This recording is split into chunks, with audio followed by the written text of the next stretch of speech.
ನಂದೊಂದು ಅಭಿಪ್ರಾಯ, ಮನೆಯಲ್ಲಿ ಸದ್ಯಕ್ಕೆ 8 ಜನ ಇದ್ದಾರೆ. ಆ 8 ಜನನಂತೂ ಗೆಲ್ಸೋಕ್ಕಾಗಲ್ಲ. ಕೇವಲ ಒಬ್ಬರನ್ನ ಮಾತ್ರ ಗೆಲ್ಲಿಸ್ಬೇಕು. ಒಬ್ಬರು ವಿನ್ನರ್, ಇನ್ನೊಬ್ಬರು ರನ್ನರ್ ಅಪ್ ಆಗ್ಬೋದು. ಯಾಕೆಂದರೆ ಮೇನ್ ಇರೋದೇ ಇಲ್ಲಿ ಇವ್ರಿಗೆ ಆಲ್ರೆಡಿ ವಿನ್ನರ್ ಯಾರು ಅಂತೇಳಿ ಗೊತ್ತೇ ಇರ್ತದೆ. ಯಾಕಂದರೆ 2 ವಾರ ಇರೋದರಿಂದ ಖಂಡಿತವಾಗಲೂ ಮನೆ ಎಲ್ಲ ಸ್ಪರ್ಧಿಗಳಿಗೂ ವಿನ್ನರ್ ಯಾರಾಗಬಹುದು, ರನ್ನರ್ ಯಾರಾಗಬಹುದು ಅಂತೇಳಿ ಗೊತ್ತಾಗೇ ಇರ್ತದೆ. ಹೆಂಗಿದ್ರೂ ಗೊತ್ತೇ ಇರ್ತದಲ್ವಾ. ನಾವು ಯಾಕೆ ಕಿತ್ತಾಡೋಣ 2 ವಾರಕ್ಕಾಗಿ?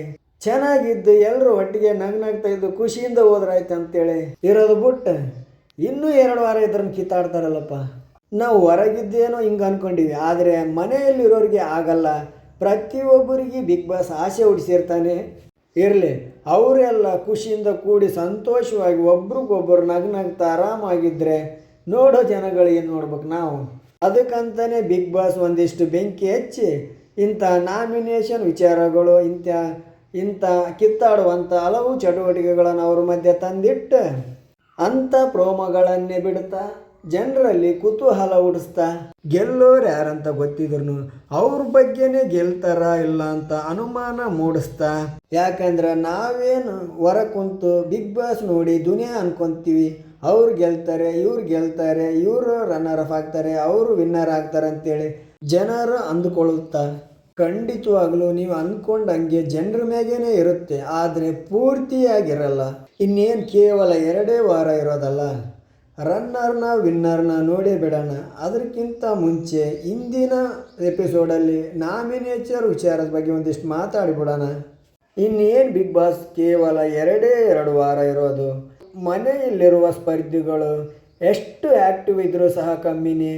ಯಾಕೆ ಅಂದರೆ ಒಂದೇ ಒಂದು ಸ್ವಲ್ಪ ಅವ್ರ ಗ್ರಾಫ್ ಕಮ್ಮಿ ಆದರೂ ಸಹ ಹೊರಗೆ ಬರುವ ಚಾನ್ಸಸ್ ಇರ್ತದೆ. ಆದ್ದರಿಂದ ಇಲ್ಲಿರುವಷ್ಟು ಪ್ರತಿದಿನವೂ ಪ್ರತಿ ಕ್ಷಣವೂ ಅವರು ಕಾಣಿಸಿಕೊಳ್ಳೋಕ್ಕೆ ಎಷ್ಟೇ ಆ್ಯಕ್ಟಿವ್ ಆಗಿದ್ದರೂ ಕಮ್ಮಿನೇ.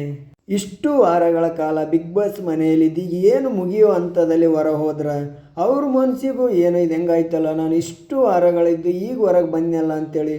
ಯಾಕೆ ಅಂದರೆ ಅವರು ಸ್ಟಾರ್ಟಿಂಗು 1 ವಾರ 2 ವಾರ 5 ವಾರಕ್ಕೂ ಹೋದ್ರೆ ಏನು ಅನಿಸಲ್ಲ. ಗೆಲ್ಲದೇ ಇದ್ದರೂ ಪರವಾಗಿಲ್ಲ, ಲಾಸ್ಟ್ ಗಂಟೆ ಆದರೂ ಇರೋಣ ಅಂಥೇಳಿ. ಯಾಕೆ ಅಂದರೆ ಇರೋ ಸ್ಪರ್ಧಿಗಳಲ್ಲಿ 8 ಜನನೂ ಇದ್ದಾರೆ. ಆ 8 ಜನರಲ್ಲಿ ಒಬ್ಬರು ಮಾತ್ರ ಗೆಲ್ತಾರೆ, ಎಲ್ಲರೂ ಗೆಲ್ಲಕ್ಕಾಗಲ್ಲ. ಆ ಒಬ್ಬ ಕಂಟೆಸ್ಟೆಂಟು ಇಬ್ಬರನ್ನ ನಾಮಿನೇಟ್ ಮಾಡಬೇಕು. ಈ ವಾರದ ನಾಮಿನೇಷನ್ ಪ್ರಕ್ರಿಯೆ ಶುರುವಾಗ್ಯದ ಅನ್ನಿಸ್ತದೆ. ಅದೇ ಸೋಮವಾರದ ಮೊದಲ ಪ್ರೋಮೋ ಸಹ ಆಗಿದೆ.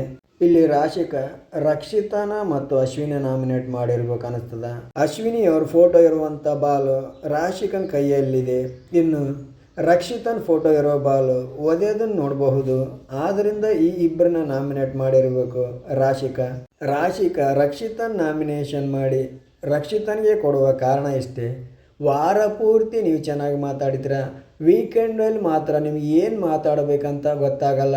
ನಿಮ್ಮ ಬಗ್ಗೆ ಆಚೆ ಕಡೆನೂ ಗೊತ್ತಾಗಿದೆ, ನಮ್ಮ ಮನೆಯವ್ರಿಗೂ ಸಹ ಗೊತ್ತಾಗಿದೆ ನೀವೆಷ್ಟು ಮ್ಯಾನಿಕ್ಯುಲೇಟ್ ಅಂತೇಳಿ, ನೀವೆಷ್ಟು ನಾಟಕ ಆಡ್ತೀರಿ ಅಂತೇಳಿ. ಆಗ ರಕ್ಷಿತಾ ಹೇಳೋದು, ನಿಮ್ಮ ಫ್ಯಾಮಿಲಿಯವರು ಬಂದು ನಿಮಗೆ ಹೇಳಿ ಹೋಗಿದಾರ ಅಂತೇಳಿ. ರಾಶಿಕಾ ಇಬ್ಬರು ಕಿತ್ತಾಡ್ತಾ ರಾಶಿಕಾ ಹೇಳ್ತಾಳೆ, ಫ್ಯಾಮಿಲಿನ ಯಾಕೆ ನೀನು ಮಧ್ಯಕ್ಕೆ ತರ್ತೀಯ ಅಂತೇಳಿ. ಏನು ಬಹುಶಃ ಬಿಟ್ಟರೆ ಹೊಡೆದಾಡಂಗೆ ಕಾಣ್ತಾರಪ್ಪ ಇವರು. ಇವ್ರನ್ನ ಎಪಿಸೋಡಲ್ಲಿ ನೋಡೋಣ ಎಷ್ಟರ ಮಟ್ಟಿಗೆ ಕಿತ್ತಾಡಿದ್ರು, ಇನ್ನೂ ಏನೇನಾಯ್ತು ಅಂತೇಳಿ. ಬಹುಶಃ ರಕ್ಷಿತಾ ಅಶ್ವಿನಿ ಆಗೋ ಧ್ರುವಂತನ ನಾಮಿನೇಟ್ ಮಾಡಿರ್ತಾರೆ. ಬಾಲಿಗೆ ಆ ಇಬ್ಬರು ಫೋಟೋ ನಚ್ಚಿ ಆ ಬಾಲನ್ನು ಮುಖ್ಯ ದ್ವಾರದ ಮೂಲಕ ಹೊರ ಹೊದ್ದಿರ್ತಾರೆ. ಇನ್ನು ಬಹುಶಃ ರಕ್ಷಿತಾ 1-2 ಕಾರಣ ಕೊಟ್ಟು ಅಂತೇಳಿ ಮುಗಿಸಿರ್ತಾರೆ. ಎಪಿಸೋಡ್ ನೋಡೋಣ. ಇನ್ನು ಈ ವಾರದ ಈ ಬಿಗ್ ಬಾಸಿನ ಕಡೆಯನ್ ಕ್ಯಾಪ್ಟನ್ ಆದಂಥ ಧನುಷ್ ಅವರು ಬಹುಶಃ ಇಬ್ಬರನ್ನ ನೇರವಾಗಿ ನಾಮಿನೇಟ್ ಮಾಡ್ತಾ ಬಾಲ್ಗಳ ಮೇಲೆ ಅವ್ರ ಫೋಟೋವನ್ನು ಹಚ್ಚಿ ಮುಖ್ಯ ದ್ವಾರದ ಮೂಲಕ ಹೊರ ಒದಿಬೇಕು.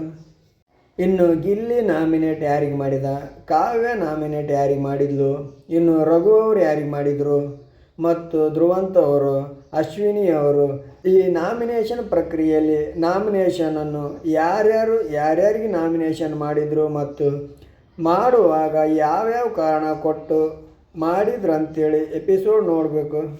ಇನ್ನು ಸಂಡೇ ಎಪಿಸೋಡ್ ಮೇಲೆ ಒಂದಿಷ್ಟು ನೋಡೋಣ ಅಂತಾದರೆ ರಕ್ಷಿತಾ ಹಾಗೂ ಧ್ರುವಂತ್ ಮಧ್ಯೆ ಬೆಂಕಿ ಹತ್ತದ. ಅವ್ರ ಮಧ್ಯೆ ಯಾವಾಗಲೂ ಬೆಂಕಿ ಉರಿತಾನೆ ಇರ್ತದೆ ಬಿಡಿ. ಇನ್ನು ಅಶ್ವಿನಿ ಹಾಗೂ ರಾಶಿಕಾ ಮಧ್ಯೆ ನಿನ್ನೆ ಬೆಂಕಿ ಹತ್ಕೊಂಡ್ತು. ಯಾಕೆ ಅಂದರೆ ಅಶ್ವಿನಿ ಅವರು ಕೊಟ್ಟ ಸ್ಟೇಟ್ಮೆಂಟ್ ಒಂದು ಸ್ವಲ್ಪ ಬೇರೆ ಥರನೇ ಇತ್ತು. ರಾಶಿಕಾ ತೊಡೆ ಮೇಲೆ ಮಲ್ಕೊತಾಳೆ, ಅವ್ರ ಹತ್ರನೇ ಉದಿಗಿರ್ತಾಳೆ ಅಂತೇನೋ ಹೇಳಿದರು. ಇನ್ನು ಧ್ರುವಂತ ಹಾಗೂ ರಘು ಅವ್ರ ಮಧ್ಯೆ ಸಹ ಬೆಂಕಿ ಹತ್ಕೊಳತ್ತು. ಮಿಕ್ಕಿರೋ ಸ್ಪರ್ಧಿಗಳಲ್ಲೂ ಸಹ ಸ್ವಲ್ಪ ಮಟ್ಟಿಗೆ ಇತ್ತು, ಅಷ್ಟೊಂದೇನಿಲ್ಲ. ಆದರೆ ಇವ್ರ ಮಧ್ಯೆ ಮಾತ್ರ ನೋಡಬೇಕು ಇವರು ಬೆಂಕಿನ ಯಾವ ರೀತಿ ಏನಾಗಿ ಕೂರಿಸ್ತಾರಂತೇಳಿ. ಈ ಬಿಗ್ ಬಾಸ್ ಮನೆಯಲ್ಲಿರೋ ಸ್ಪರ್ಧಿಗಳು ನೋಡಿ ಹೆಂಗಂತ, ಒಂದೇ ಮನೆಯಲ್ಲಿರ್ತಾರೆ, ತಮ್ಮ ಮನಸ್ಸಲ್ಲಿ ಬೇರೆ ಬೇರೆ ಥರ ಅಭಿಪ್ರಾಯ ಇಟ್ಕೊಂಡಿರ್ತಾರೆ. ದುಶ್ಮನ್ ಕಾ ಹೈ ಅಂದರೆ ಬಗಲ್ ಮೈ ಹೈ ಅಂತಾರಲ್ಲ, ಹಾಗಂತ ಇವ್ರನ್ನೆಲ್ಲ ಶತ್ರುರು ಅಥವಾ ಮಿತ್ರರು ಅಂತಲೂ ಹೇಳೋಕ್ಕಾಗಲ್ಲ. ಯಾಕೆ ಅಂದರೆ ಇವರು ಹೋಗಿರೋದು ಒಂದು ಸ್ಪರ್ಧೆಗೆ, ಬಿಗ್ ಬಾಸ್ ಅನ್ನೋ ಟೈಟಲ್ನ ಪಡೆಯೋಕ್ಕೆ. ಆದ್ದರಿಂದ ಬಿಗ್ ಬಾಸ್ನ ಗೆಲ್ಲೋಕ್ಕೆ ಏನು ಬೇಕೋ ಅದನ್ನು ಮಾಡ್ತಾರೆ ಸ್ಪರ್ಧಿಗಳು. ಬಿಗ್ ಬಾಸ್ ಮನೆಯಲ್ಲಿ ಯಾರೂ ಪರ್ಮನೆಂಟಾಗಿ ಶತ್ರುರು ಅಲ್ಲ, ಮಿತ್ರರು ಅಲ್ಲ. ಕೇವಲ ಸಂದರ್ಭಕ್ಕೆ, ಆ ಗೇಮಿಗೆ, ಆ ಆಟಕ್ಕೆ, ಆ ಸಿಚುವೇಶನ್ಗಷ್ಟೇ. ಈ ವಾರ ಅಥವಾ ಇವತ್ತು ಯಾರೋ ಒಬ್ಬರು ಮಿತ್ರರಾಗಿರ್ತಾರೆ, ಅದು ಯಾವುದೋ ಕಾರಣಕ್ಕೆ ನಾಳೆ ಶತ್ರು ಆಗ್ತಾರೆ. ಅದರಂತೆ ಯಾರೋ ಒಬ್ಬರು ಶತ್ರು ಆಗ್ತಾರೆ, ಇನ್ನು ಯಾವುದೋ ಸಿಚುವೇಶನ್ ಬಂತು ಅಂಥೇಳಿ ಮಿತ್ರರು ಸಹ ಆಗಿದ್ದುಂಟು ಈ ಬಿಗ್ ಬಾಸ್ ಮನೆಯಲ್ಲಿ. ನಿನ್ನೆ ಎಪಿಸೋಡಲ್ಲಿ ಸ್ಪಂದನ ಅವರು ಹೊರ ಹೋಗಿ ಒಂದು ಮಾತು ಹೇಳ್ತಾರೆ ಧನುಷ್ ಅವರಿಗೆ, ನೀವೇ ಗೆದ್ದು ಬನ್ನಿ ಅಂತೇಳಿ. ಬಹುಶಃ ಸ್ಪಂದನ ಅವರಿಗೆ ಧನುಷ್ ಗೆಲ್ಲಬೇಕು ಅನ್ನೋ ಆಸೆ ಇರ್ತದೆ ಅನ್ನಿಸ್ತದ. ನೋಡಬೇಕು ಹೊರಗಡೆ ಹೋದ್ಮೇಲೆ ಇಂಟರ್ವ್ಯೂವಲ್ಲಿ ಏನು ಹೇಳ್ತಾರೆ ಅಂತೇಳಿ. ಯಾಕೆಂದರೆ ಇಷ್ಟು ವಾರಗಳಿಂದ ಅಂದ್ಕೊಳ್ತಾನೆ ಇದ್ದರು ಜನರು, ಈ ವಾರ ಸ್ಪಂದನ ಬರ್ತಾರೆ, ಈ ವಾರ ಸ್ಪಂದನೆ ಬರ್ತಾರೆ, ಮುಂದಿನ ವಾರ ಸ್ಪಂದನ ಬರ್ತಾರೆ ಅಂತೇಳಿ ಸೇವ್ ಆಗ್ತಾನೆ ಬಂದರು. ಕಡೆಗೂ ನಿನ್ನೆಯಂತೂ ಹೊರಗೆ ಬಂದರು. ರಕ್ಷಿತಾಗ ಧ್ರುವಂತ ಒಬ್ಬರು ಶತ್ರು ಇದ್ದರು, ಅದ್ರ ಜೊತೆ ಕಾವ್ಯ ಸ್ವಲ್ಪ ಇದ್ರು. ಇನ್ನು ಈಗ ರಾಶಿಕಾ ಒಬ್ಬರು ಸೇರಿಕೊಂಡ್ರು. ನೋಡಬೇಕು ಏನೇನಾಗ್ತದ ಅಂತೇಳಿ. ಬಹುಶಃ ಇವತ್ತು ನಾಮಿನೇಷನ್ ಪ್ರಕ್ರಿಯೆ ಶುರುವಾಗ್ತದ, ಇವತ್ತೇ ಮುಗಿಸ್ಬೋದು, ಇಲ್ಲಾಂದರೆ ಖಂಡಿತವಾಗ್ಲೂ ನಾಳೆ ಅಂತೂ ಮುಗಿತದ. ನಾಳೆ ರಾತ್ರಿ ಇಲ್ಲ ನಾಡಿದ್ದು ಬೆಳಗ್ಗೆ ವೋಟಿಂಗ್ ಲೈನ್ ಅಂತೂ ಓಪನ್ ಆಗ್ತದೆ. ನಿಮ್ಮ ಸ್ಪರ್ಧಿಗಳು ಯಾರಿರ್ತಾರೋ ಅವ್ರಿಗೆ ಖಂಡಿತವಾಗ್ಲೂ ವೋಟ್ ಮಾಡಿ. ಕೇವಲ 2 ವಾರ ಇರೋದು. ನೀವುಗಳು ಈ ವಾರ ವೋಟ್ ಹಾಕ್ತೀರಿ ನೋಡು, ಆ ವೋಟ್ಗಳು ಎಲಿಮಿನೇಟ್ ಆದವ್ರನ್ನ ಹೊರಗೆ ಹೋಗದಂತೆ ಮನೆಯಲ್ಲೇ ಇರಿಸ್ಕೊಳಕ. ಆದ್ರೆ ನೆಕ್ಸ್ಟ್ ವಾರ ಮಾತ್ರ ನಿಮ್ಮ ನೆಚ್ಚಿನ ಸ್ಪರ್ಧಿಯನ್ನು ಗೆಲ್ಸಕ್ಕೆ ಓಟ್ ಹೋಗ್ಬೇಕಾಗ್ತದ. ನೆಕ್ಸ್ಟ್ ವಾರ ಉಳ್ಕೊಳ್ಳುವಂಥ ಸ್ಪರ್ಧಿಗಳು ಪ್ರತಿಯೊಬ್ಬರು ಜನರ ಬಳಿ ಓಟನ್ನು ಕೇಳ್ತಾರೆ. ಅವರಿಗೆ ಪರಿಚಯ ಇರುವಂಥ ಸೆಲೆಬ್ರಿಟೀಸ್, ಆ್ಯಕ್ಟರ್ಸ್ ಬಳಿ ಸಹ ಅವ್ರಿಗೆ ಇಂಥವ್ರಿಗೆ ಓಟ್ ಹಾಕ್ಬೇಕಂತೇಳಿ ಕೇಳಿ ಅವರು ಸಹ ವಿಡಿಯೋ ಮಾಡುವುದುಂಟು.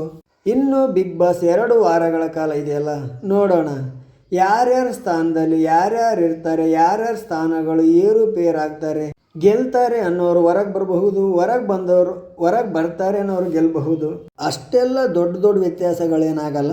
ಯಾಕೆ ಅಂದರೆ ಬಿಗ್ ಬಾಸಿನ ಪ್ರತಿಯೊಂದು ಎಪಿಸೋಡನ್ನು ನೋಡ್ಕೊಂಡ್ಮೇಲೆ ಜನರುಗಳಿಗೆ ಒಂದಿಷ್ಟು ಅಭಿಪ್ರಾಯ ಬಂದಿರ್ತದಲ್ಲ. ಇನ್ನೇನು ಬಿಗ್ ಬಾಸ್ ಮುಗಿಯೋಕ್ಕೆ ಬಂದಿದೆ ಅಂತೇಳಿ ಇಷ್ಟು ದಿನಗಳ ಕಾಲ ಎಪಿಸೋಡನ್ನು ನೋಡ್ಕೊಂಡು ಬಂದಿರುವ ನಮಗೆ ರಿಸಲ್ಟ್ ಏನಾಗ್ತದೆ ಅಂತೇಳಿ ಗೊತ್ತಾಗಲ್ವಾ.